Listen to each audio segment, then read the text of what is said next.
മുത്തുനബിയോട് സല്ലല്ലാഹു അലൈഹി വസല്ലം ഒരു സ്വഹാബി ഒന്ന് ചോദിക്കുന്നുണ്ട്, യാ റസൂലല്ലാ, വീട്ടിൽ ദാരിദ്ര്യം ഒഴിഞ്ഞ നേരല്ല നബിയെ, എപ്പോഴും ദാരിദ്ര്യമാണ് യാ റസൂലല്ലാ, എനിക്ക് ഒരു ഉപാധി പറഞ്ഞു തരണം, ഞാൻ എന്ത് ചെയ്യണം നബിയെ, ഞാൻ എന്ത് ചെയ്യണം?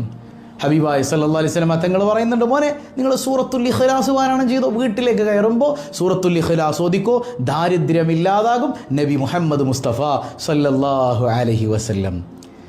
മനസ്സിലാകുന്നുണ്ട്? ഒന്നിൽ കൂടുതൽ ഇഖ്ലാസ് ഓതിക്കഴിഞ്ഞാൽ അയൽവാസിയുടെ ദാരിദ്ര്യം വരെ നീങ്ങിപ്പോകുന്നതാണ്. അത്ര അത്ഭുതമാണ് സൂറത്തുൽ ഇഖ്ലാസ്. അത് ആശയം മനസ്സിലാക്കി എൻ്റെ റബ്ബ് എനിക്ക് ഗുണം ചെയ്യുന്നുള്ള ഉറച്ച ബോധ്യത്തിൽ നമ്മളൊന്ന് ഓതി നോക്കിയ വീട്ടിലേക്ക് കയറുമ്പോൾ ആ അത്ഭുതം നമുക്ക് അനുഭവിച്ചറിയാൻ പറ്റും. ഡെയിലി ഇത് പതിവാക്കി നോക്കിയേ, ദാരിദ്ര്യം ഉണ്ടാവില്ല എന്ന് മുത്തുനബി തങ്ങളുടെ വാക്കല്ലേ.